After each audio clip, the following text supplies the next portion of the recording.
Loxion Kulca was a taste of freedom. When Loxion Kulca came out, it was around 1999. Loxion Kulca means a gas game. Being on a music video, then appearing on Yizo Yizo. We are producing good quality products that are expressing exactly what our culture is about. Everyone's always asking, where's Loxion Kulca? The rumor I heard was that it was sold to a Chinese company.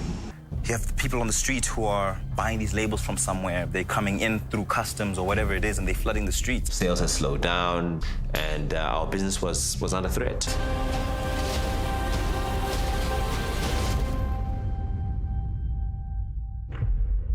It's Beer Chat with Friends.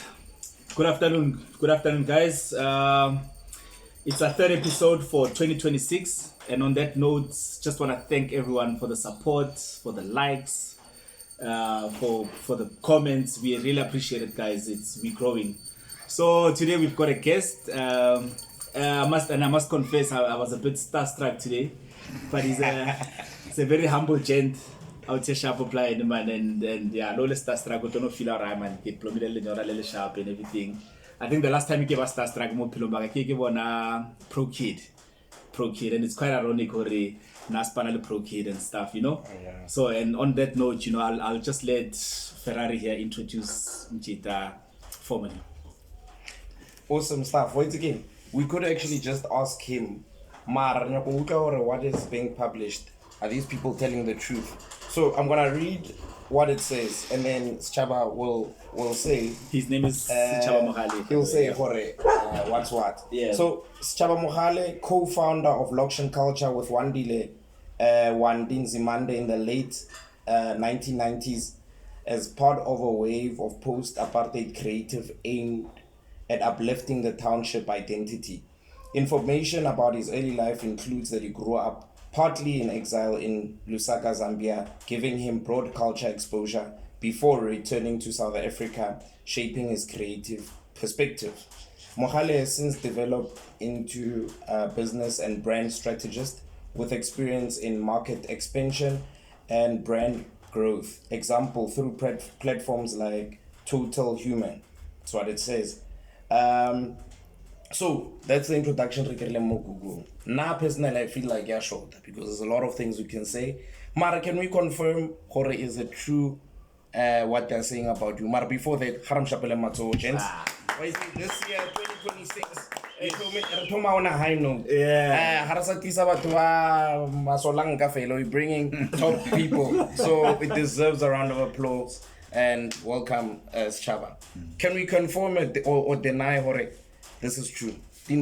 Well, firstly, thank you for having me. You guys have been so gracious and hospitable. Look, I mean, what they say is true. There is a lot of in-betweens there. I mean, I've done a whole lot of things. I'm a bit of an old man, actually, by now. But yes, I mean, I dealt in food. Once I left apparel, I went into food. And the physical and the mental is what I'm working with now. I'm trying to grow into that space. I'm trying to serve my clients, I think, a little bit better now. I work on their physical bodies, but have since discovered that what they're suffering with in their bodies actually is psychosomatic, which is a new place for me. I'm a baby there, so it's very exciting for me at the moment. Apparel is an area that I'm definitely going to dive back into. Because I love it. I love apparel very much, and I think there's an industry there. We can employ a lot of people, create an industry, and actually contribute to our GDP. My skill set actually is for that area, and besides the fact that I love clothes, South Africans love clothes, so that's one of the reasons that I don't want to leave that. But it's partially true, and hopefully in the interview we can dig into the rest of it. Definitely, the questions are coming. You know, my 2000.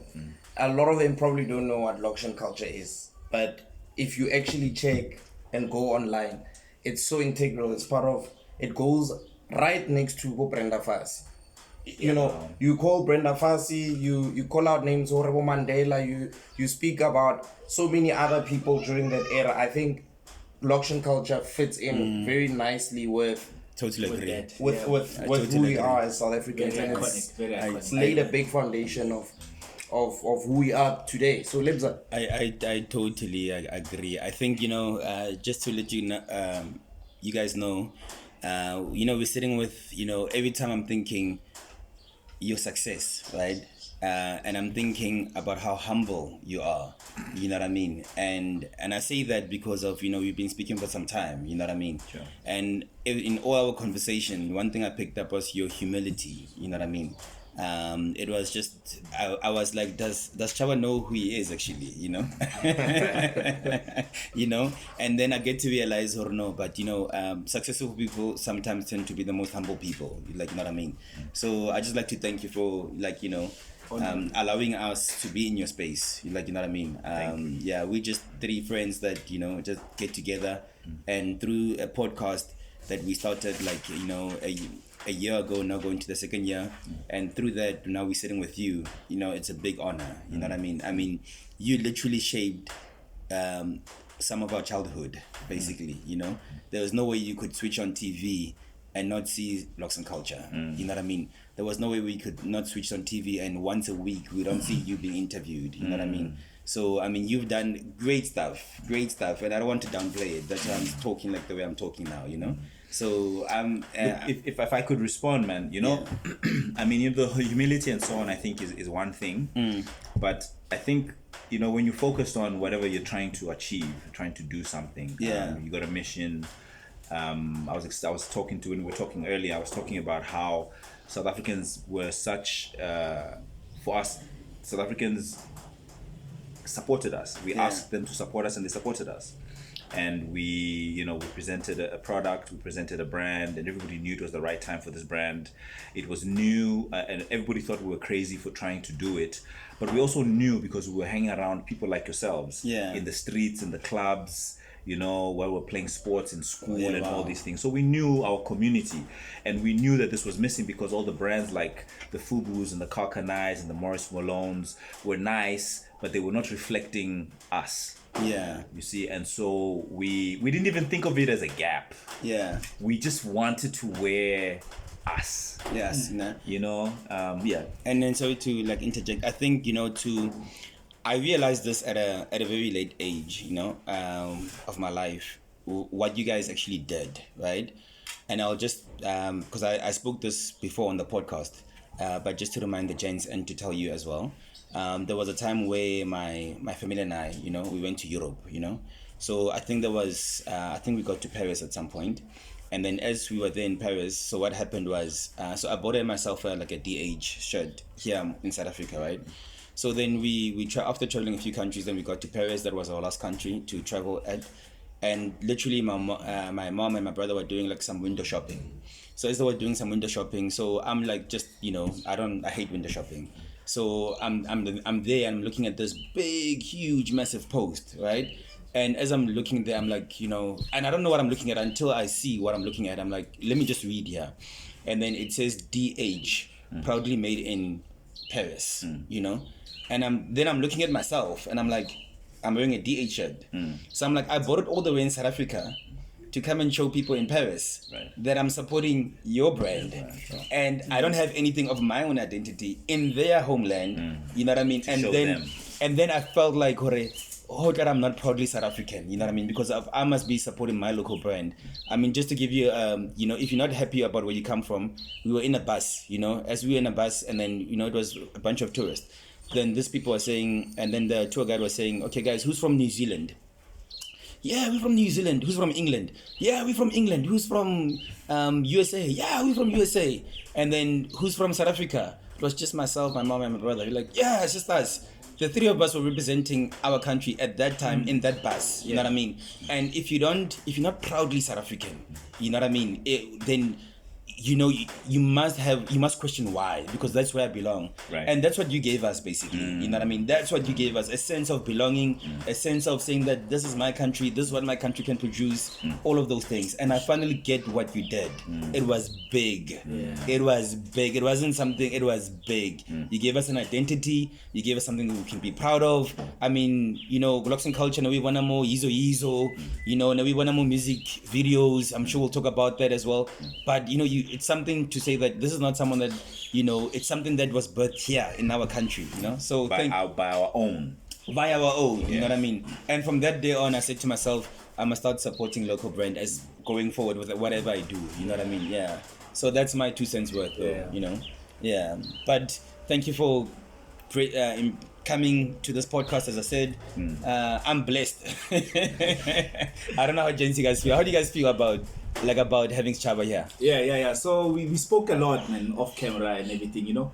From my side, Sechaba Kinako, you mentioned you were born in Zambia, you grew up in Lusaka. I just want to know about if you can just take us through the first. And I was saying to you, like, you had it all figured out, like in your high school and everything. Right. I just want to know about the first 20 years of your life. You can just sum it up for us.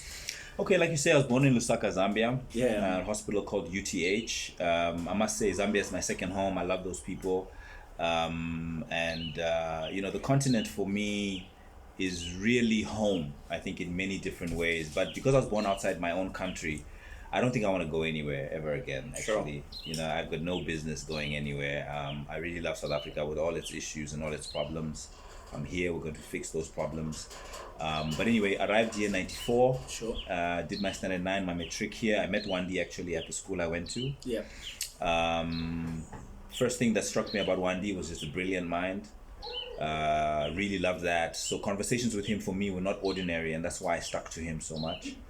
And he was also just, a guy from Zolamde. If I can just point, because I think a lot of people might not know who Wandi is. Right. And so we know, like we've done a research. If you can just maybe briefly, Wandi just Hanyani before yeah. Yeah, man. Wandi was my best friend, confidant, my brother, really. We met when I came into the country when I did my standard 9. Wandi was born in Soweto. He was from Zola, Mdeni, where his grandmother lived. He has about 2-3 siblings. He was raised mainly by his mom. And, once I arrived here, him and I clicked like automatically. And like I say, I just loved his mind and just how he thought and so on. And what's very interesting is that when I used to walk around, before we even started the business, a lot of people heard what I sounded like and would say, oh, no, you're not from here. And, South Africans, white South Africans have an issue, I don't know, with people from here or whatever the case is. But there was always an assumption about me versus him because he was born here.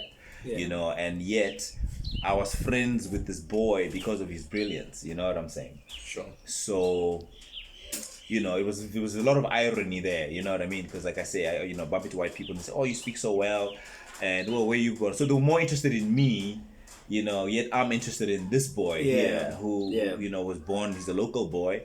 And so I used to take offense to the comments about local people for that reason for myself. Because, besides Wandi, there's a lot of folks that I was meeting who were amazing in their own little way, you know what I'm saying? But I felt as though the narrative that something else is better than what comes from here is something that we need to change. Sure, for sure. We really need to change it. But anyway, so we did matric with Wandi. We went to Wits together. I couldn't get into school with him because I failed Afrikaans. Yeah. So I had some trouble getting to tertiary. I traveled a little bit trying to get into school, and those things didn't happen. So I came back with the commitment to start a business because I really wanted to do this. And my travels kind of opened my eyes up to a few things.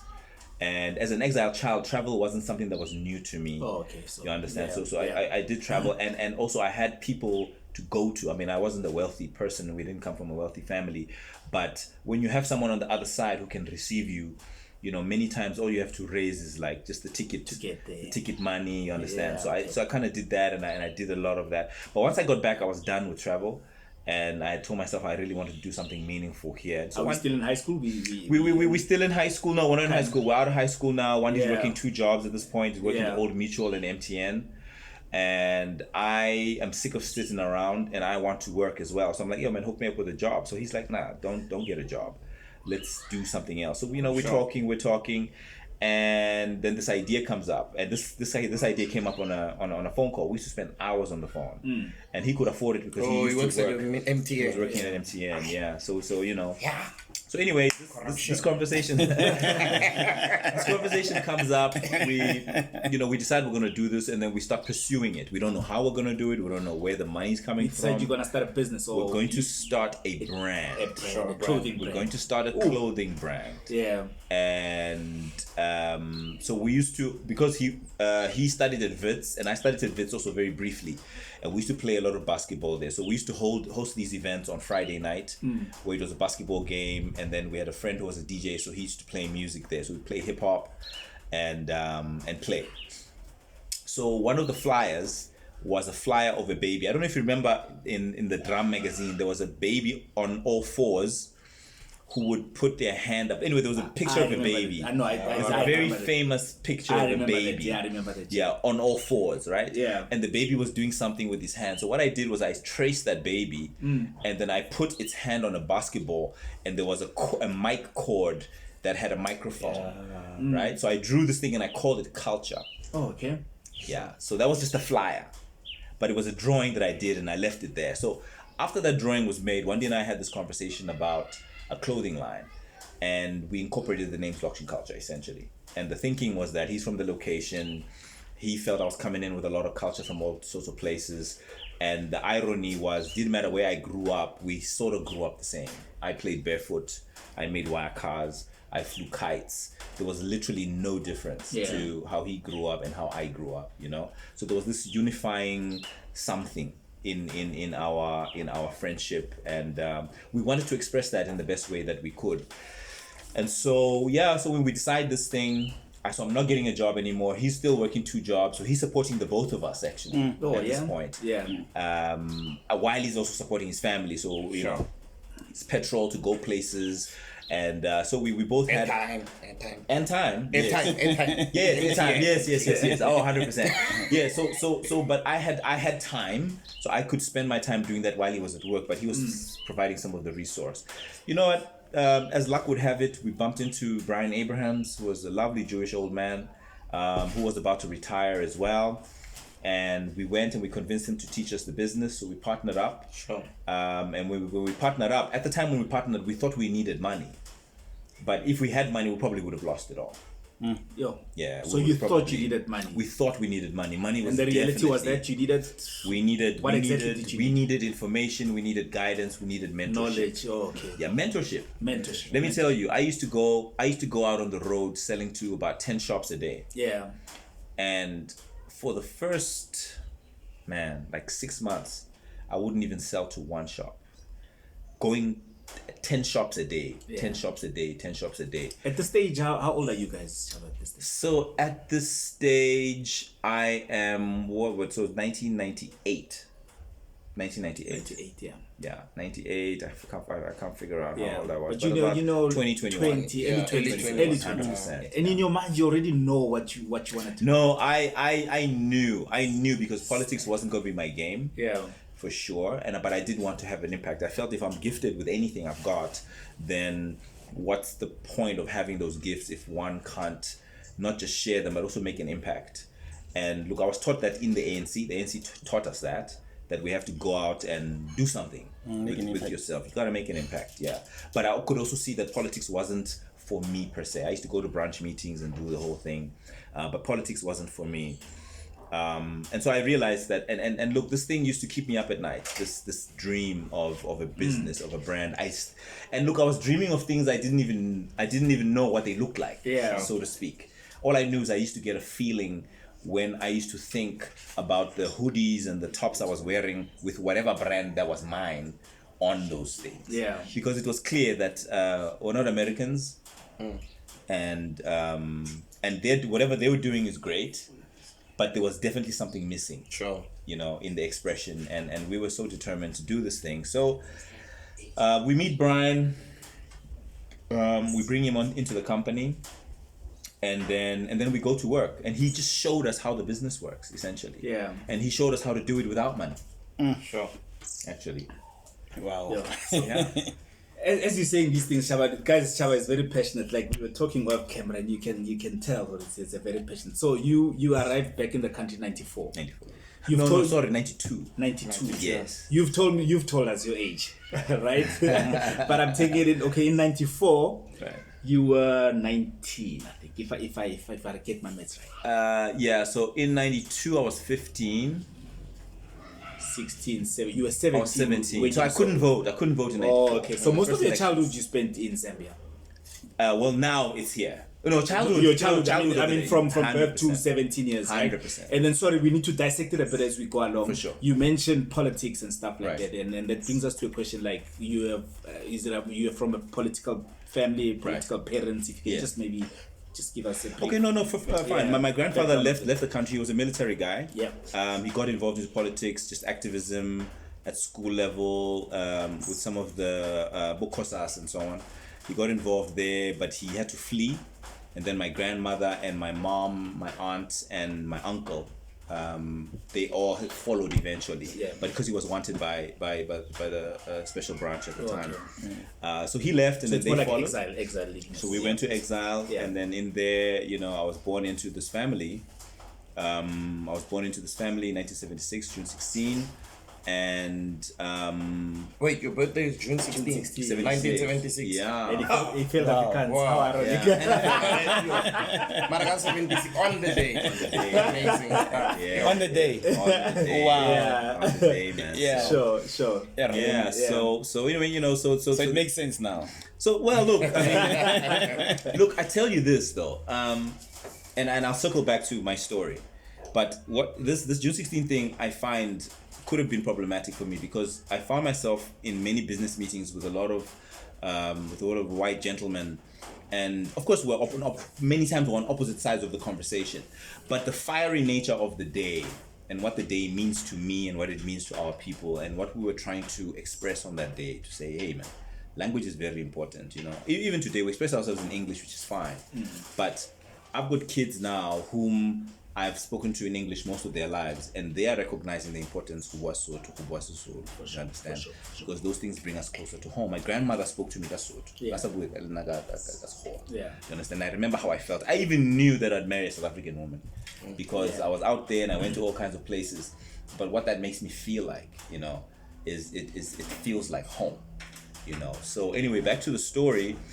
We meet up with Brian. He employs us into a business there, a company called Fashion Fever. We get into Fashion Fever. He employs us as sales reps for a brand called Vasusi. I don't know if you remember Vasusi. No. Anyway, old brand, used to be called. So there was Vasusi was the full name, and then SUS was the acronym for it. Okay.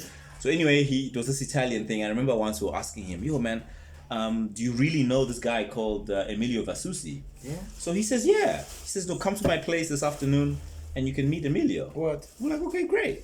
So we arrive at his house, and we walk around looking for somebody there. There's nobody there. So Emilio is the founder of Fasusi. Emilio was the founder of Vasusi, because it says Vasusi by Emilio snap. Vasusi. Okay. He was freaking Emilio. Snap. Same guy. Yes. Brian was Emilio. He came up with this thing. Snap. Okay. Yes, he figured out that South Africans love Italian brands. And he came up with this brand. He gave himself an alias. Yeah. You know what that is Oh, called? What's that? beautiful. Branding innovation. Yeah. Yeah. He just branded it. And funny enough, sorry, just to jump in on that. Right. A lot of people are not aware of that. Like you'll find a company, for example, branding something, and they become pioneers of something that actually they are not. Like they're not, branded, Oh, That's smart. snap. You know. Okay. And So that was Amazing. part of our learning. Because, Yeah. And so we were like, so we laughed so hard because we were like, we're expecting to see this dude. Yeah. But he told us an interesting story. So how Vasusi even blew up was that he had a little extra cash and he wanted to come up with something. So he comes up with this brand and he sells it into the stores, but it doesn't take off. Okay. So one of the last shipments that was going to be delivered somewhere got hijacked in Soweto. It gets hijacked. 30,000 pairs of jeans get hijacked. Once that hijacking happened, the sales started to happen in the shops. And this brand became a household name eventually. And it was that robbery that spurred it on. It wasn't planned, of course. It wasn't planned, No. but was it more of when people actually heard about he's been It's been robbed. No, they started the wearing product it. was in the market. The product, yeah. It's advertised. Yeah. The product was now in the market. Yeah. Which is like, for instance, when we started as well, we used to give away a lot of our clothes. Yeah. Okay. Yeah. I just wanted to give this thing away. That giving away is what made the brand. Because we didn't have enough money to pay celebrities or to do anything. Yeah. And besides, a lot of the dudes were also up and coming. So they would call us and say, hey man, I don't want to wear FUBU. I've got a Selima Tunzi interview. I'm not wearing FUBU. Can I have a t-shirt? Like that? Okay. So we would hook them up with stuff, and that just kept on happening to the extent that the SABC came to us and said, hey dude, you guys have to start paying for this because it was just too much. It was a lot of dude. They tried to block us out and do all sorts of things, but it was just overwhelming. So we got into formal arrangements with the production companies. Then we dress this one and dress that one and have formal things, and at the end at least we got the credits.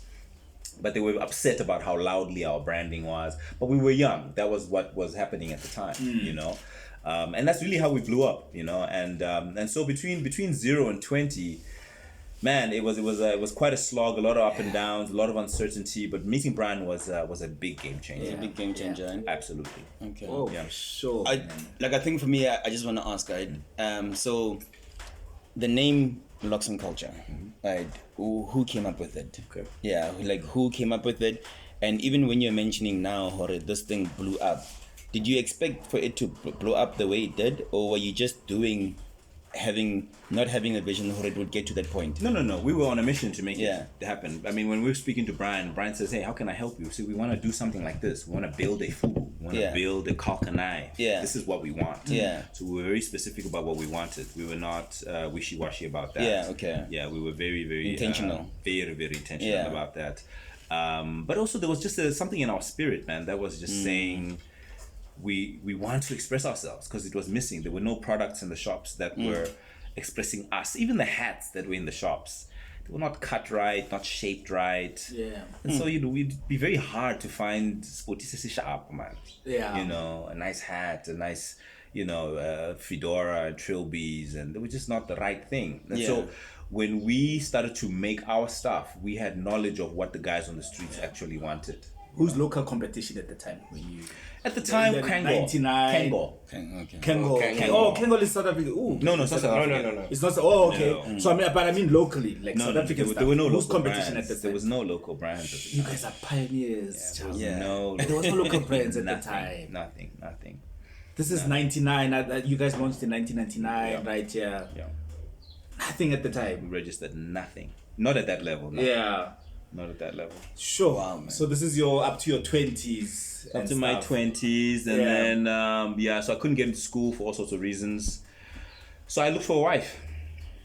You look for You couldn't get into school, so you looked for a wife. Please elaborate on I that looked one. for a wife. I read in so many books that one of the hallmarks of a CEO is to have a wife, And when I say CEO, I'm talking Fortune 500 companies. I'm not just talking startups. I really wanted to have a Fortune 500 company, which was the goal for this particular business. I really wanted to get it there because I wanted to build something that I felt that the people could also own and invest in and so on. I loved what Richard Branson did with his brand and his business, and those are the guys who were inspiring us at the time. Richard Branson is Virgin. Losing My Virginity, I think, was his first book. So those are the kind of things that were kind of inspiring us at the time. So you read a lot. You mentioned a lot. I love reading very, very much, and which is why it was so amazing to have a guy like Wandi next to me. He wasn't much of a reader himself at the time. But I'm saying I would read a book and I would give it to him. He would just devour it. And then when we're on our travels, running around and so on, he would just give me these feedback, So it was very, very enriching. And the more I read, the more I passed some books on to him. He would just munch them up, and we'd have the most amazing conversations. And we needed it because we were so young. We were meeting with very experienced business people, so there was a lot of psychological play there. I remember a story. I remember being in a meeting with a gentleman, and we were still pitching at the time. And this gentleman was saying so many bad things about his wife. And I couldn't relate. I was married at the time as well. Also, you eventually got a wife. Eventually got Yeah, we need to come back to that. I'm sorry, I think I eventually got a wife, and anyway, the gentleman's going on and saying, "Yo, women this, women that, wife this, wife that." Eventually I said to him, I actually don't have a problem with my wife. Like, I really don't have a problem. Like, I can see you got a lot of problems with your things, So I you know what I'm saying?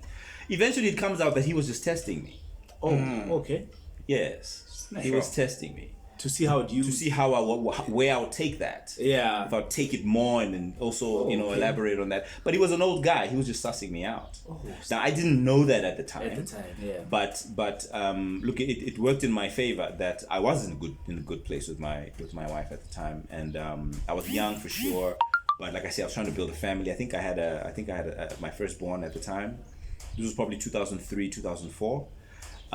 But I bring the story up because the psychological games people play in business are, there's a lot of psychological games there, and so if you don't read like 48 Laws of Power and How to Win Friends, and there's some popular books, just definitely read those books because a lot of people have already read them.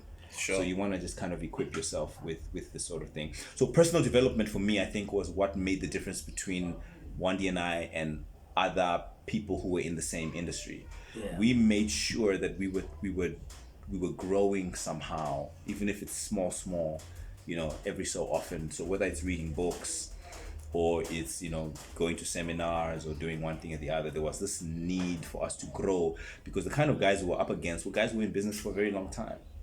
We had They knew the story. Yeah, look, they knew their story, of course. They've done this around, been around the block a long time, and they would play psychological games, make me wait for an hour for the meeting, because I get make you wait an hour and play these games, go in there, be hot and cold, play this aggressor and whatever. Eventually, and sometimes that used to rattle me. And I realized, okay, this dude is just fucking with me. Yeah. Okay, so I was like, okay. So then we started but then you become a lot more grounded. You're meditating, you know what you want, you're reading this book, so you can suss out when folks are trying to play you, Yeah. That was valuable for us. Wow. Wow. Yeah. So now, which year did the brand actually, blow up? Yeah. So we registered in 99, I would say 2003, 2004. 2003, 2004. Yeah. Wow. And the reason for that was because we went to Durban. We partnered up with a company called Musgrave Agencies. I think they're still around. And they had several brands under their roof. And I remember walking, the first time I got to that office was a big building, maybe 3-4 floors. There were these branded cars. They had these, remember when Navara came out? Yeah. The Nissan Navaras. The Nissans, yeah. So they had these Nissan Navaras. Every brand had about 3 of them. It was just so beautiful getting onto that premises. Sure. So they had 3 Quicksilver, 3 Billabong, 3 Valcom, 3 this, 3 that, could have parked next to one another. And clearly these are the delivery vans for the brands. And then I get into the building. They had their stock was held in the parking lot. First floor reception, but second floor, these were all where all the brands, like different departments were. And it's guys with their hats turned back, sagging their shorts, walking around in flip-flops, designers, marketers. I was like, dude, this is my jam. Like, this is what I want to do with my life. You know what I mean? Yeah, it was just cool kids. And eventually, obviously, we're going there to see the big bosses. But the vibe in the office was absolutely amazing. Anyway, we get to the boardroom, we pitch our asses off, and, eventually they take us on. And every time I went to that building, I knew this is what I wanted to do. So that's what I'm building now. Wow, man. Yeah. And then also, your relationship or your agreement that you had with Izo, because of you were also there as well. Sure, we dressed Izo. Yeah, how did that happen, and how did that impact or make you feel? Because there was never a time where I would miss an episode, what I mean? Right. But how was it having it at that level? Sure. Yeah. So we actually had our official launch, I forget the year, but we had it at a club called 206 in Louis Botha. Yeah. And the reason we had it at 206 because it was a club that one of my friends was a DJ. We started a Tuesday night there. It was unheard of. In fact, the reason we did a Tuesday night was because all the other nights were taken. Yeah. So we thought, okay, we'll do alternative hip hop, we'll do underground stuff, we'll do this. At first, nobody came, but eventually became the most popular night. Okay, Tuesday nights in Joburg, that was where you went. So we started getting everyone coming through, the TKZs, the Zola was coming through. So a lot of guys were bumping into there while we were also trying to do this thing of ours. So we slipped them a few hats and a few things. So anyway, when we had our launch, Zola and a few other guys we'd already started working with. So this is before he actually shot the movie. Yeah. Oh, okay. Sorry, the series. So we were already in touch with a lot of guys, and hip hop was our thing, Kwaito was our thing. So we were already in touch, and already the guys were coming to us for hats and merchandise and whatever. So every time the guys elevated, they took us with them. Yeah. You know what I'm saying? It was a very nice collaboration. And we owe those people many thanks, just like South Africans. I mean, South African people took us on, you know, many times even when our product wasn't the greatest, you know, we got the support, and which is why I like to say that the brand literally belongs to the people. And I'm glad you're saying that, because one of the things when it comes to South Africa, I get so much, I hear a lot of, especially from our black brothers and sisters in our businesses, or hey, black people don't support you. When you start something, forget about your friends or your neighbors, because they won't support you. But ever since we sat with you, even before shooting this, you've always been, strong on saying that South Africa supported us. And sometimes I think we adopt a mindset that is not necessarily true. That's why I think you should be careful of which people you listen to, and because when I'm listening to you now, there's a sense of pride that comes, of saying I'm proudly South African. I want to know what other South African brands are there. For example, Galaxy Boy is one of the things that's picking up, and I think those brands would have not been possible without people like you. People didn't support. Well, maybe. Even that, I'll even take it further. We are supporting and we're proud of the brand and what is, and they've had their dips as well, and it would be interesting to hear your perspective. Right. Like them coming up, do you think that hit the way they're hitting, or, stuff like that? I want to pick your brain on some of the brands that are doing well and what do you think about it? Did you think that make it? Do you see that? Is that the vision you had? And yeah, I think. Look, the vision for me is that, which is why I want to introduce those same brands to a different model. I think that what they're doing is special. What they're doing is amazing. I can never take that away from them. They're building subcultures. They're doing what they do best. But I also think that they're doing too much by themselves. Sure. I think there's a way to do it where you can really scale it, where you can 10x the revenue, so that we're all sharing a much bigger pizza. Come again. Do you think they can 10x it? Yeah. Okay, I'm listening. Definitely 10x. I'm all ears. Yeah. Look, if you the more people come into the circle, the bigger the pizza becomes. So, for instance, if I'm a brand owner, what I prefer to do probably is to be creative and build my brand. Right, so I own the brand, and it's a trademark, and it's a this and a that, etc., etc. If I bring in a designer, a clothing designer, let's say. Maybe the brand owner and the clothing designer are not the same person. Let's assume. So I've got this brand, it's potent. I bring in a clothing designer who I want to work with for that season. Yeah. They come on board, so I have a team, and then I get salespeople who then go out and find me retail shops who they can then sell into. Okay. Right? Once I've sold into the retail shops, I can then collect those orders and then deliver into those retail shops. Now compare that model to running a shop where you've got overheads of 20, 30, sometimes 40, 50 grand, running staff and all those things. When are you going to have time to be creative and whatever? Because I can promise you, retail is an animal on its own. Yeah. So running a brand and running a store, because those are different things. Those are totally having a shop. things. I think I understand. You understand what I'm talking about? Definitely. So when everybody's in their lane and they're able to sprint really hard, then we get more revenue. You understand? And everybody's there. And so what I'd love to do, what I am doing now, is I want to get myself into a position where I can actually approach a lot of these brands and just offer them a different perspective on how they can reach more people. Because for me, what's the point of having a beautiful brand, if it's not reaching people? And on top of that, one of the earlier things is you sold from a boot, like boot sales, and that strategy. So just to ask in terms of that, is it? Do you think that would work in today's? No, it would work. Would you encourage someone to open a push from Koputu? If I'm talking to someone Kokasi now that feels like business is tough, dude. Would you encourage someone to say fill up that boot? Stocks are. I was selling out of a boot, out of a bag, because I needed to eat. Sure. It wasn't the strategy. Sure. I needed to eat. Yes, one day and I were building a brand, but on many of those days when I had a few hats in the house, it's a Friday. I've got my then girlfriend who eventually became my wife. We're at the flat in my place, and we have to buy dinner with like a bottle of wine, just to unwind. And so I fill up my bag with a few jerseys, a few hats, a few this. And my biggest customers were petrol attendants. Because they get paid every 2 weeks. Oh man, snap. Yeah. So they bought you. Snap. Yeah. That's where I went. And all I babereka needed 24 hours batho. all the O kono ya time. ka matha wa You're gonna wa kra find le botlo la wine. Sechaba ke strong. So that's how we did it. So we went and we sold there, but I'm just saying that wasn't a strategy. That was survival stuff. Yeah. That was to eat. And yes, with the hope and the dream of really creating something big and so on. But while all this was happening, you have a girlfriend and she wants something nice sometimes. So it was nice that we could do those things. And at this point, this is pre-Brian, hey? Sure. This okay. boot selling. This This is is pre-Brian. stuff. This is hustling. When Brian showed us this other model, we were then at least able to take 1,000 rand home. Okay. Take this, take that. You know what I'm saying? There was a bit of consistency. There was a little bit more consistency. Yeah. Even though the wait was long, you had to wait 30 days for like little bits of money, but at least the money was coming. Yeah. Yeah. So that's kind of how that. But I promise you, that was not a strategy. Yeah. So I want to take you back a bit, man. I think I interrupted you. So I watch a lot of podcasts, and when the interviewer interrupts someone. So I interrupted you there. You were saying you couldn't do the schooling thing, and you found a wife. You can just take us back there. But Okay.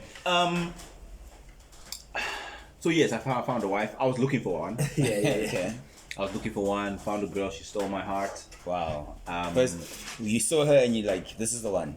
Sort of. It sort of happened like that. I met her through a friend. So a friend of mine that I grew up with in exile. She was in exile in Lusaka for a little while. Then she went to Canada.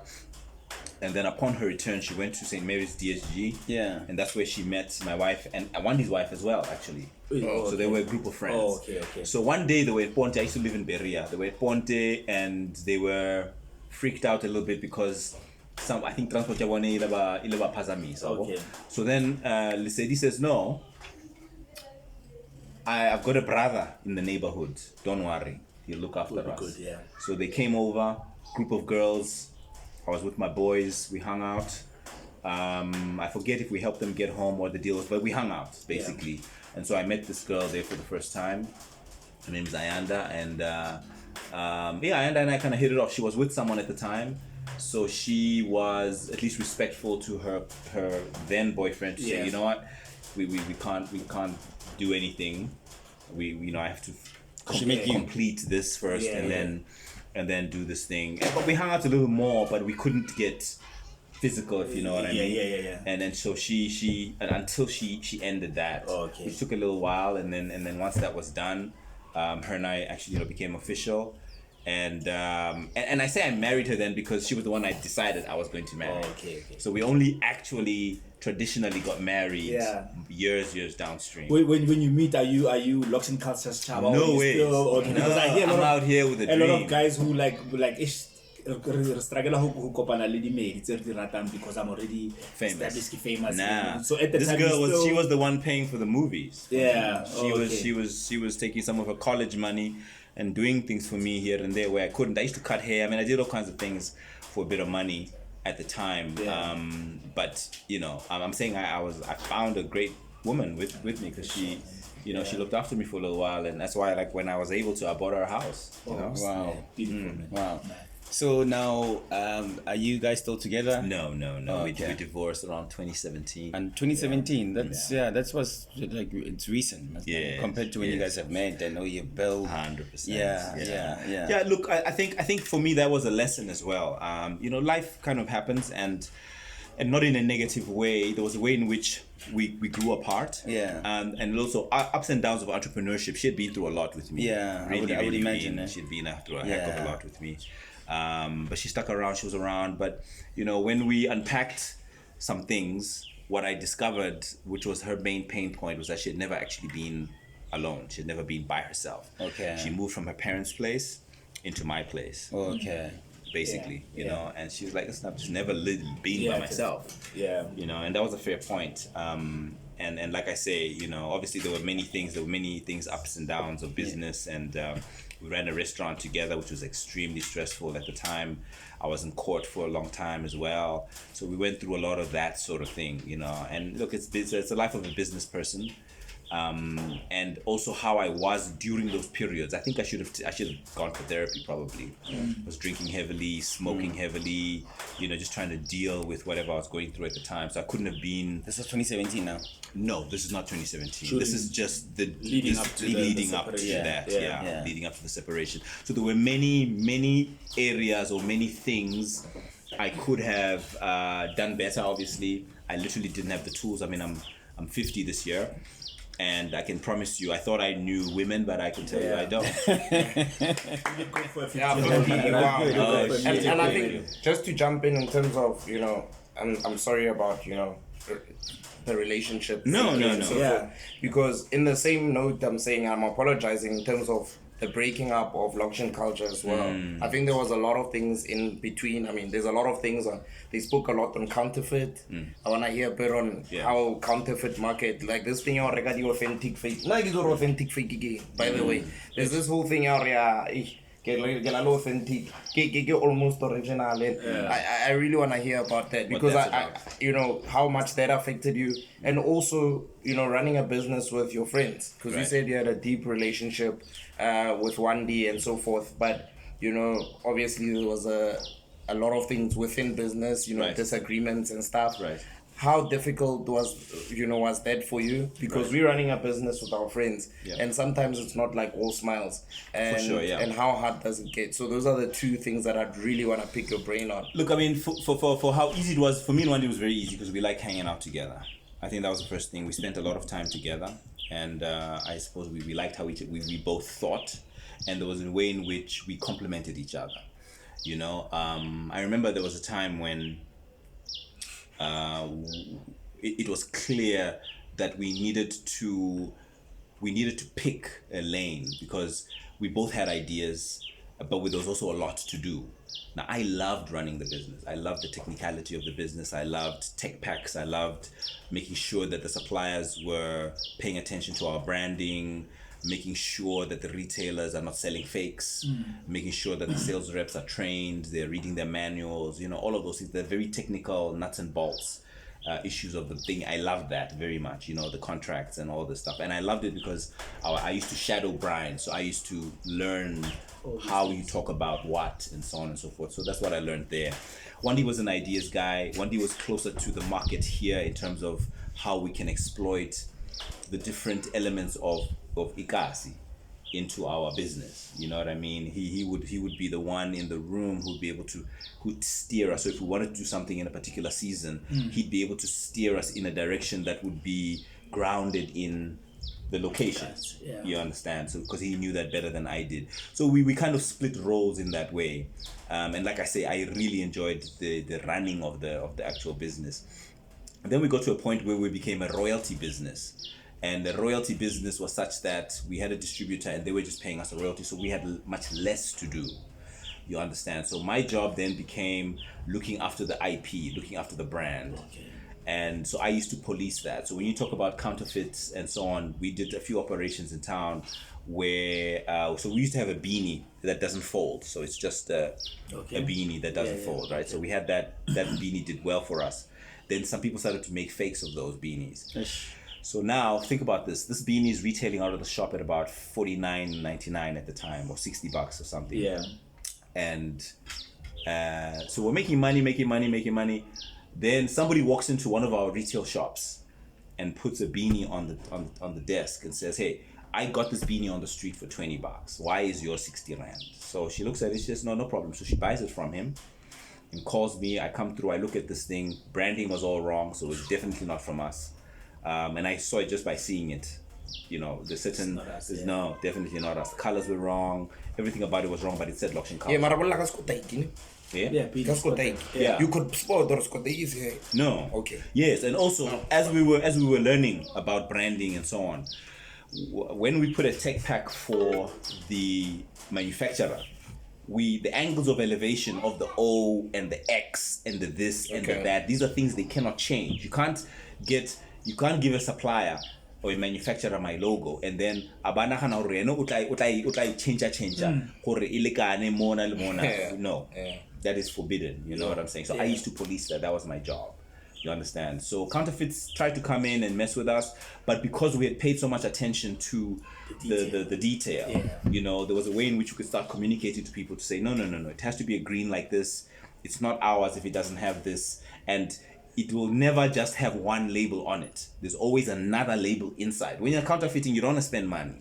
Okay. You understand? That's generally their minimizing cheapos. your cost. They're minimizing. They're stealing. They're thieves. Yeah. So he'll put one thing, maybe two, but he won't ever put three things. We always put three things on the garment. Sure. So it was easy to communicate to the customer to say, no, we got you. Just check this, and then you'll know that it's going to the right people. You know what I'm saying? Yeah. And so that really helped us, which is why even when you're running a spaza shop, you need to think about it like it's a freaking spa from the beginning. Yeah. Because downstream to start to think that way becomes a lot harder. You know, you need to start doing it much earlier.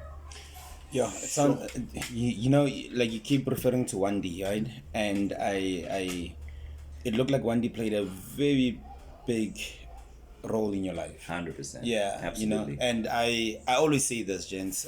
You know, we all need a Wendy in our lives. Sure. You know what I mean? Yes. Sounds like we all need a Wendy in our lives. You Yes. know, because of, I mean, you know, it looks like Wendy saw the potential in you. Sure. Wendy saw how great you are, and he didn't take advantage of that, right? He didn't, you know how many times we can have friends. You know, friends take advantage of each other. You know, and I'm always against it. Like I'm totally against it, right? And imagine if Wendy was taking advantage of Sechaba, you know, they wouldn't have achieved what they achieved. You know what I mean? Vice versa. Or vice versa. You know what I mean? So, you know, I'm just always, you know, preaching this thing, Hori. If you have the right circle, if you have the right Wendy in your life, you know, you can achieve so many things. And I'm appealing to, you know, to people in general that when you see someone, don't always think, what can I take from this person? Always think, what can I give? Because of, you mentioned earlier on that, you know, he was supporting his family, he was supporting himself, and he was making sure that you're okay. You know what I mean? Not to kill the dream, but to inspire you. You know what I mean? Yeah, man. So look, I mean, he very big heart, very big human. Definitely, you know, I can never say anything wrong really about Wendy. Yeah, man. You know, went through high school together. Just most polite guy, just the most generous guy. He was married as well, right? So he married a little bit later, but his wife and my then wife was in the same circle. Okay. So, but he eventually tied the knot with her. Okay. Yeah. So he definitely took a little bit longer. Yeah. To get married, but it was written on the wall. You know, she was a great girl, and you know, they were made for each other, really. Yeah. Yeah. So that was just a matter of time, and I think he just felt he needed to get certain things in place before that actually happened. But you know, you mentioned something very interesting, that we all need a Wendy. You know what I think? Maybe you can say it a little bit differently. Instead of a Wendy, right? There needs to be a particular energy or attitude among friends. Because if we, for instance, if we decide that we're gonna keep growing, like we don't want to be the same dude next year. You know, I don't want to look at things and have the same perspective on things. And even if I have the same perspective, I want to see what other people see about the same thing. And you know, books are the cheapest way, in my opinion, to do that. These days you have PDFs and things you can find online really easy. Yeah. There's many classic ebooks and stuff. 100%. There's a lot of ebooks that are underrated. These days there's even audiobooks. Yeah. You know, so if you build it into your day, that 30 minutes to an hour, you know, do you know that if you read 10 pages a day for a year, you read 40 books? Snap. If you read just 10 pages each day, 40 books. No one wants to read 40 books, but I'm just showing you that if you read 5 pages a day or 2 pages a day, you really can find yourself in a great place. And you'll find yourself that the following year, you're literally not the same guy. You get what I'm saying? Right? So you can affect your business differently, you can affect your wife differently, you can affect your family differently, you know. So the thirst to be better is powerful. And the reason why I'm appreciating Wendy so much is because of, you know, for the fact that he said, no, don't get a job, you know, I'm sure like your family in general was saying, no, you need to get a job, you need to start working, you need to start doing this, you need to start doing this. And then Wendy says, no, but mommy, Wendy told me not to get a job, because he sees a vision, Right. and then as he sees a vision, it's like, who's Wendy? 100%. You know what I mean? 100%. And then just great friendship like that, you know what I mean? 100%. Yeah. And like I say, man, he was a big heart, big guy. I was really blessed to be buddies with this dude, and yeah, man, he was the one guy, like I say, who I could hand books to, and he would go through it really fast, very, very fast. And in a few days, we're discussing this book, and we're on our way there, and then I hand him another one, and we're discussing another book. You know what I'm saying? Yeah. And I hadn't met anyone who was as interested maybe in the same things that I was. And the things that I was interested in had to do with our work. Yeah. Yes, it was psychology, a little bit of business things here and there. We liked a bit of conspiracy here and there, Freemasonry, a bit of Illuminati here and there.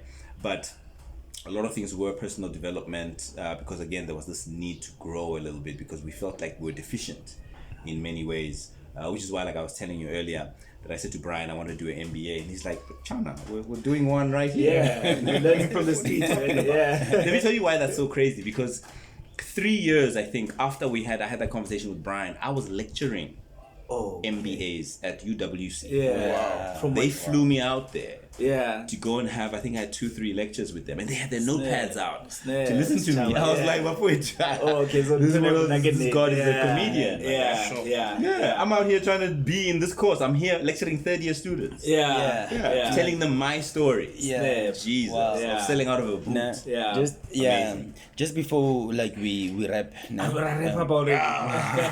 But while we're on the topic of books, I don't know if Lebs has told you he's got a book. That's why we've got it up here. Oh, nice. No, I know you guys talk and stuff. So Lebs, I'm gonna tell you about it. I wrote a book. I wrote a book. Got an author in our business. Yeah. Friends, we've got a friend who's an author. I'm trying to be like you. We're very proud of it. Man. I'm trying to be like you. A person with a vision, a person that's passionate, a person that has, sometimes, we've got a lot of fire, in us. We want to make a difference. Right. You want to have an impact, you know what I mean? And sometimes, because what I struggle with, I think throughout my whole life was just that mentorship, right. Because I've made so many mistakes, some mistakes I don't talk about them because they're a bit hurtful, but that fire doesn't stop regardless on the mistakes, regardless on you've met the wrong people, right. Or people betrayed you, you know what I mean? For some reason, can I just interject shortly? Yeah. So there's a quote, right, by a guy called Peter Crone. He says, life will present you with people, circumstances, and things to reveal circumstances and things to reveal to you where you are not yet free. Sure. Where or where do you not feel? Where you're not yet free. Okay. So life will present you with people, circumstances, and things to reveal to you where you're not free. Where you're not yet free. Yes. So the people who piss you off in particular that's where the gold is. That's where the gold is. That's where the gold is. Because you really need to interrogate why you're getting so pissed off. Because whatever they said to you is just words. So something happening inside you. Sure. That is where the problem lies. It's not what person. It's not what they said. Nah, nothing to do with that. Yeah. So and I was just coming back to what you're saying about poet or modiaparo.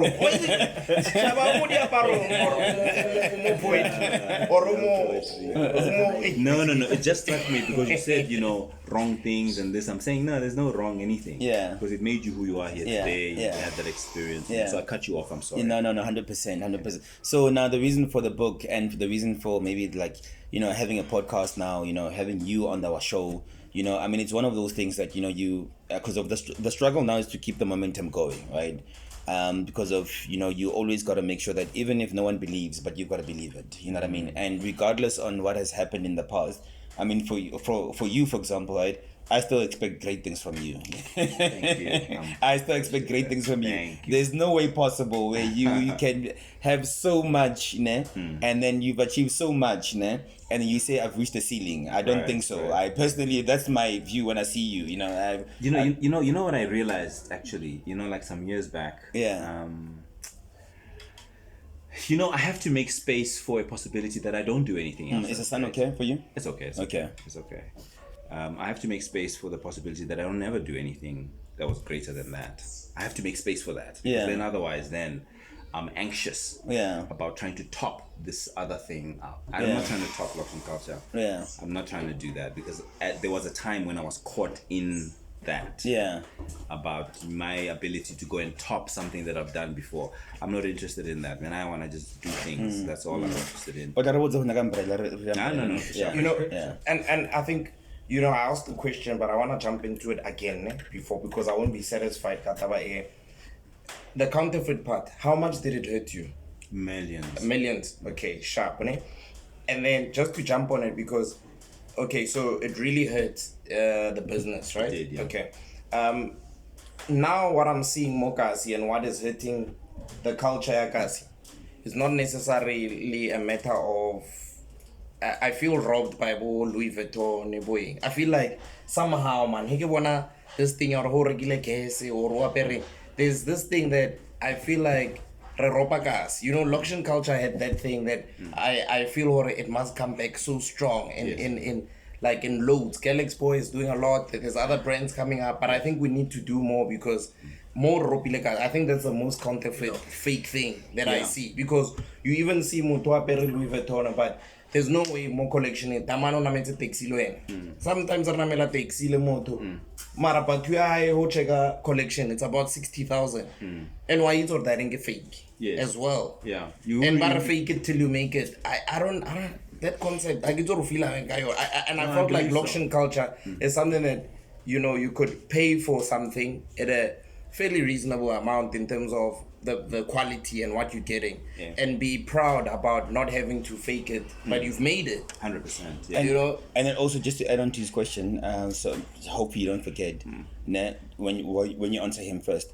But where is Loxion Kulca now? You know what I mean? Yes. And then where it is now, can we bring it back to where it was? Okay. You know, but you can first answer him and then you'll come back, because Right. I think Edgar's wearing what shirt are you wearing now? Yeah, get Loxion Kulca. Yeah. It want to be the audience. Yeah, like, Loxion you know what I mean? We've got Loxion Kulca. Yeah, because you know why I'm saying this. We can't forget where we come from. Like, you know what I mean? But you can answer his question and I'll elaborate further on my questions. Yeah.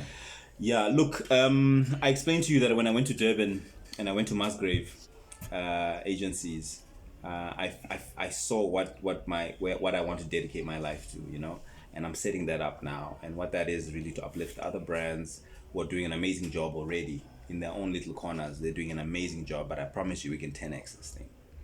Okay, which is what I hear in your question, to say we're still here faffing around with Louis Vuittons and things like that when we can actually build something new. We can have our own luxury brands. That's not, let me tell you, those luxury brands get half of their material from the same places. this continent. The leather, yes. Hermes and them, the bags, they get them. There's villages in some of these countries where they get some of this stuff that you can't find anywhere else. And those villages have been using those processes of coloring and doing things for centuries. So they are taking our things and they're doing something special with it over there, and we are buying it, which is fine. For fortunes, For fortune, so which is fine. I'm saying we can do that for ourselves as well. Matlosa, Leona, shout out All to of that. Matlosa. Shout out to Matlosa. Shout out to who's this, African Swiss. Shout out to everybody, because I'm saying these are just seeds, and I'm telling them if they think they're doing well now, once I've set up, you know, and hopefully more businesses like what I'm setting up set up, then we can have a bigger footprint, and we won't have the problem. We behind you. We behind you. Well, just tell me what your piece of the question was. Where is Loxion Kulca now? I see. Yeah. Okay, look. So Brian Abrahams was a Jewish man, and when he passed on, his family came into the business. I didn't agree with them, and that's why one of the reasons I left. Okay. Because we were not gelling. The colonial thing wasn't going to work with me. You know what I'm saying? Sure. My upbringing just wouldn't allow me to pose for things while I'm not getting remunerated the way I need to get remunerated. Brian, when he was my partner, we all had agreements, and he was a very fair man, and I liked the arrangement. You understand? So these ones, when they came in, they tried to chop and change the arrangement. It started to make me feel like a slave. And I was an owner. And I wasn't gonna have that. So I left. Yeah. So that was one of the reasons I left. So you're not in it now. I'm not in it. I left 2007 already. So do they, with something like that, do they buy you out? Yes, Do they pay so me they out. give you a lump sum or whatever. Well, Well, they screwed me. I can tell you that. Sure. But I was glad just to leave. For me, it wasn't even the amount. It was leaving behind a baby I had. I'm sure that must have been difficult there. Yeah. So the money and everything was the least of it.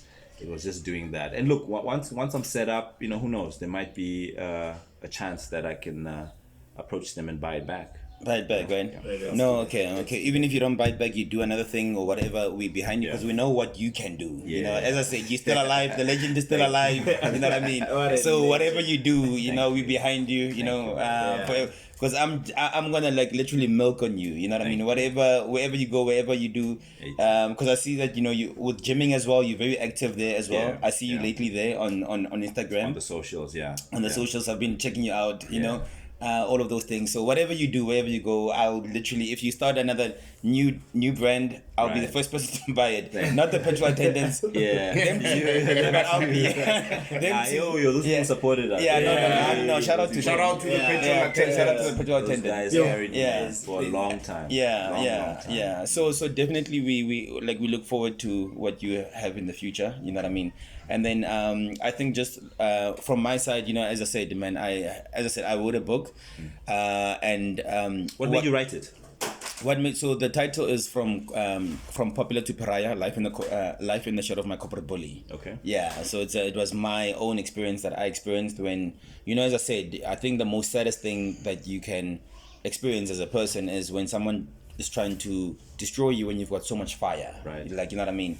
And there was a time in my life where I felt like I want to achieve so much, and then all of a sudden I have this person that's trying to break me. You know what I mean? And I went through that process for a couple of years, and then eventually I was able to overcome that. And then I said, you know what? Let my story be other people's, healing process, or ways how they can. Personally, I didn't want to write it because I was very vulnerable in this book. So it was very hard. When someone sees this book, they think. Oh, he's got a book, but they don't know what I had to share and how difficult it was. But, definitely after my family comes this book, in terms of what I appreciate the most, what's more precious to me.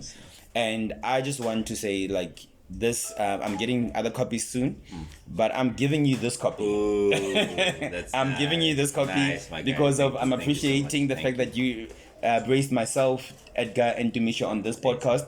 So I'm giving you... So I'm giving this copy is meant for Sechaba. So this is yours. Thank you. You know what I mean? So hopefully you read it, and if you have at your convenient time, you can give me feedback. No, I will listen. Hopefully, he's a reader. He's a reader. He finishes in the day. I know. From here to home, maybe that. You know what? I want to share a thing. It's a quote I want to share. Right? I like quotes because they sometimes stir something special, in different people. But there's a quote by a guy called Jim Rohn, old personal development guy, and he said, beware the thief in the street, for he will steal your purse, right? But beware the thief in your mind, because he's after your promise. You get it, right? So for me, it speaks to this whole growing and developing thing. You know what I'm saying? Yeah. And I'm saying the thief in your mind, right, is your complacency, your this, your that, because we don't see it, because 2-3 years go by and shit, you're the same dude in the same place. Yes.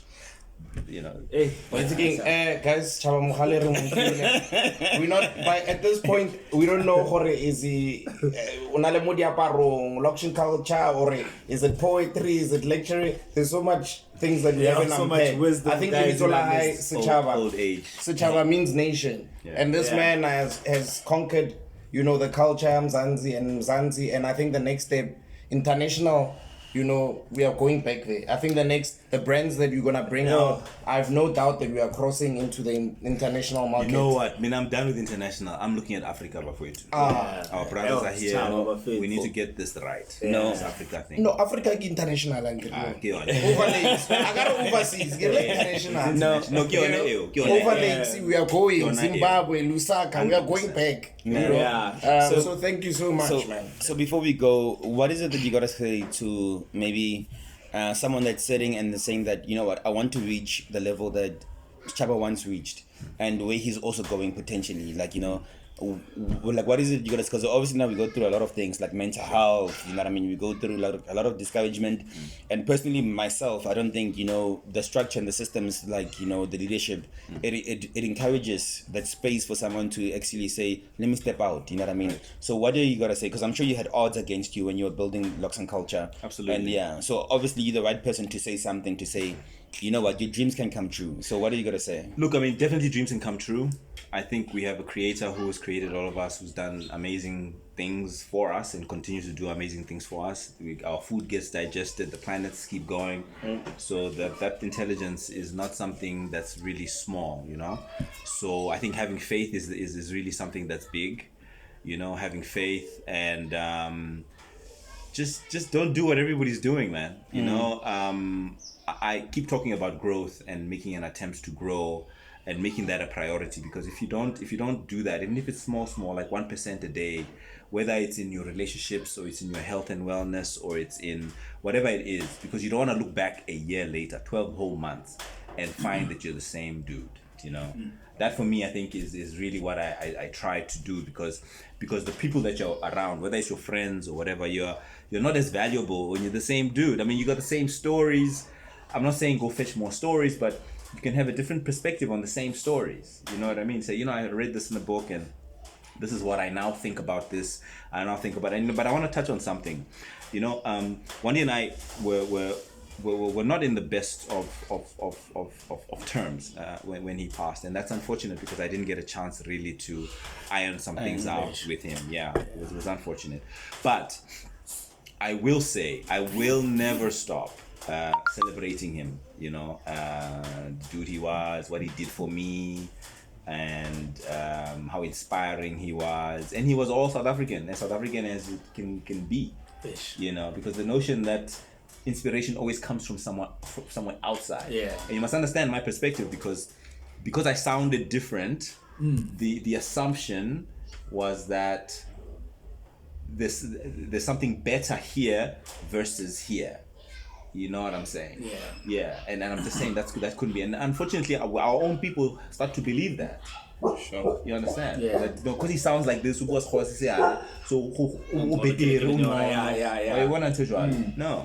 I'm saying we need to change those type of things and just be ourselves and be as amazing as we possibly can, you know, but never stop growing. Never stop going. There's just before we go, there's something important that we didn't touch on, right? Which had a lot of impact in your life. And if you feel comfortable, if you don't, it's okay. But you know, you because I see you posting a lot there, and you know, you always, you know, remember your mother. You know what I mean? Yeah, man. Yeah. Can you just walk us on the journey, how your mother was to you and her death, how it affected you, and how you healed from it? So my mom passed away around 96, 97. Yeah. With my granddad first, then my mom. My mom she got cancer. She got a bout of cancer. I think it was bone marrow, I think. Yeah. I wasn't very close to my mom. So my mom fell pregnant in her matric year in exile. And then she left me with my grandmother and she went to school. Went to study in Moscow, where she met my stepdad there. So I was raised by my grandparents, essentially. Okay. So my mom's the story there for me was because I started to realize later in my life that I could potentially have some abandonment issues. Okay. Yeah, and you know, they show up in different ways, you know what I mean? And I read a lot of psychology and, you know, I'm interested in that type of stuff. And I needed to try and figure out why I do the things I do and why I behave the way I do sometimes, you know? And I felt like that could be something, you know, there could be something there. But, you know, I started sharing more about my mom and so on because we didn't have that much time. And when she was alive, actually, when we came back from exile, she was trying to spend time with me. But I was in my teen years, I was running around with girls and playing sports, and I just didn't have time at the time. You know what I'm saying? So then, and then she passed. No, but I was playing sports. Young boy. And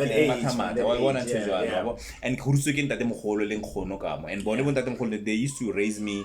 They used to just leave me be. Okay. Afita, owner from Moscow, she actually used to lecture go hospital. Okay. And so she lived on Hamilton Street, I think in Pretoria somewhere. Arcadia. She was in Hamilton, Arcadia, 100%. So she was there, And so she used to want me to come over at the weekends because she wanted to spend time with me. Yeah, for sure. But I was just too busy with all sorts of Banya. rubbish. Yeah. and then she passed, you know, and then there's a lot of regret there. So that's probably what you're seeing. Yeah, that's what I'm Yeah. probably seeing, right? Yeah. Okay, no, 100%. No, sorry about that. Yeah. Yeah, sorry about that. But nako ilang re pushitse too much. So Edgar, this is, we could go the whole day, Yeah, like go- the whole day. Like I don't think we've touched Yeah. now. Certain things are coming up, like as I said, Yeah. like I mean, just talking about your mom, that's one thing I want to talk about in the beginning. So we could talk the whole day with you because of, as I said, I believe we're sitting with a legend. Yeah. Thank you. Yeah, we are, and I'm not saying that because of you a guest. I'm saying that because of literally when we were growing up. We know you. Yeah, we know you. You know what I mean? We know you. I mean, how's about Loxion Kulca back in the days? Never can do no palagai. You know what I mean? Yeah, that's how like even though sometimes maybe people had a different maybe they wanted to wear something different, but because of you came into the picture, you and the group came into the picture. It was like, dude, why aren't you doing this? Like, where are you from? Right. What's wrong with you? What's wrong with you? I think before I also want to get actually this one. It was also a nice bridge for those that didn't grow up in the township, like Rona. So like I was born 1990. So we were in that era where our parents, when the doors opened, our parents were like the first to get into the burbs. Right. So we grew up with that understanding and that history because we've got family. In the location, 100%. When it hit. And now we've got something that we can clothe ourselves with and connect to gas, Yeah. So clothing is not just like you clothe yourself with confidence. Right. You clothe yourself with this character. That's this pride of saying, "Hore, I'm also connected to Kasi. I'm not born Kasi. I speak differently because I went to Saint What. I went to Yes. But it found that connection for some of us, and that's why we'll always be proud of what you've done. And Thank you. And big ups to you.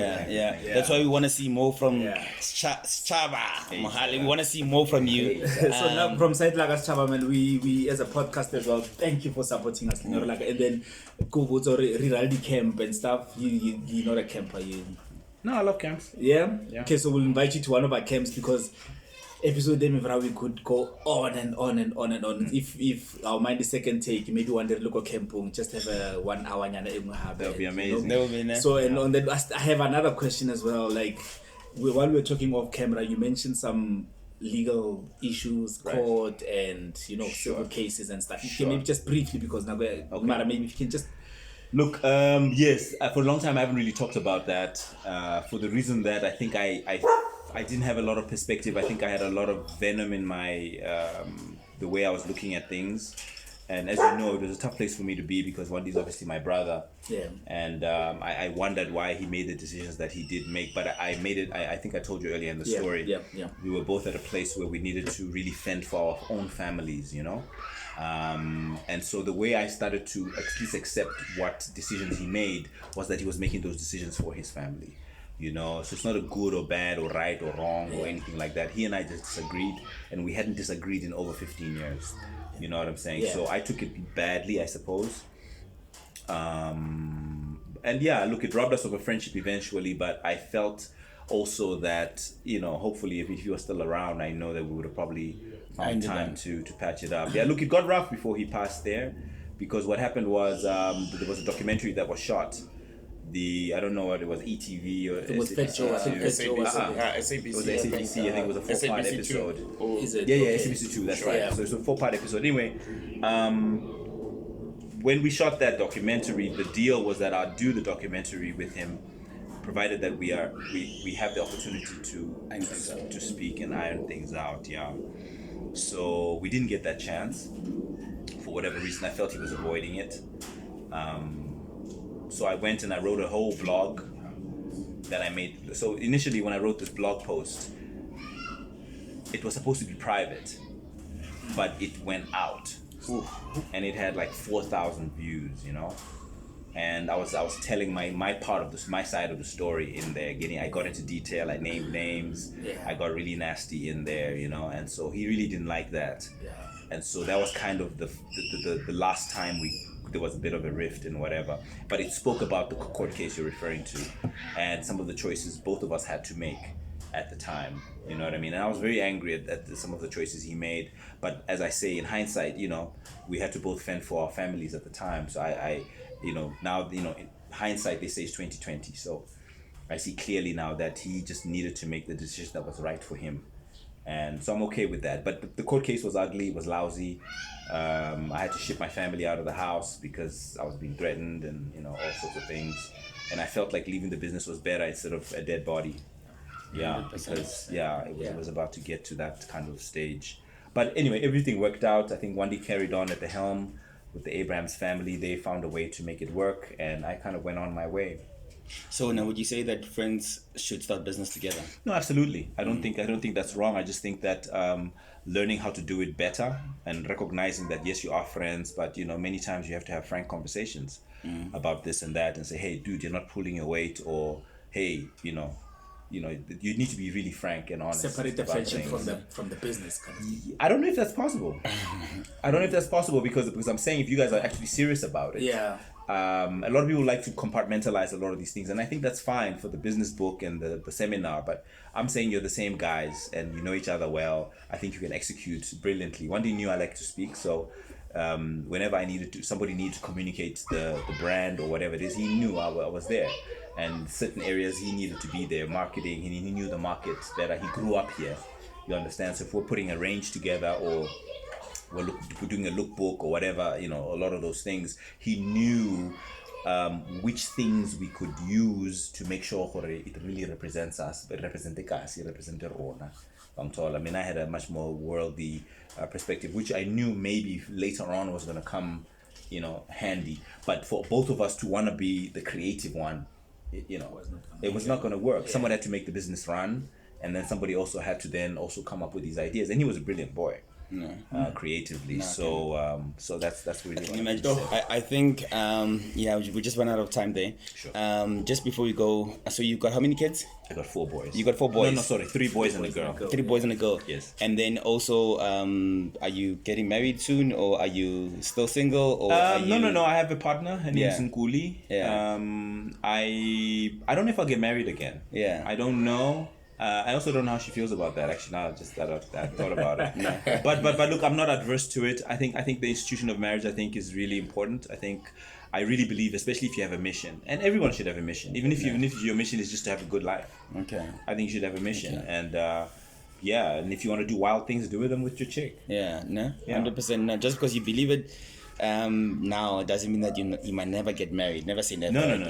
Never say never. No. Things might change. But I definitely respect the institution of marriage. Yeah. No. It has its place and it's important. Edgar, any last thing that you want to say to our audience? I just want to say thank you, man. It's a flipping honor to be in your presence. I just want to remind the viewers to subscribe, like, comment. Yeah, guys, it's a beautiful episode. I hope we're gonna have a second take. There's so many more questions we wanna answer with. Yeah, exactly. And yeah, man, and now as Mutaratang local hip hop and stuff, you know, we never even got to the part of Pro.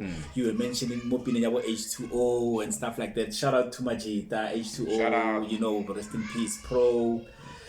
Culture ya South Africa, man. Just guys, let's do better. Man. But yeah, man, it's all good, man. Dimisha? Edgar Willits, I'm still starstruck. Nice and bad. I get let's no wonder I look up to this guy because Kwasa is on how many books did I read in the past year? I must do better, bro. Must do better. Thank you so much. No, on my side, I think you will close for us. You know, on my side, just thank you so much for your humility. Thank you so much for the impact that you've had in this nation, because you've had an impact, a positive impact. You've made people believe that their dreams can come true.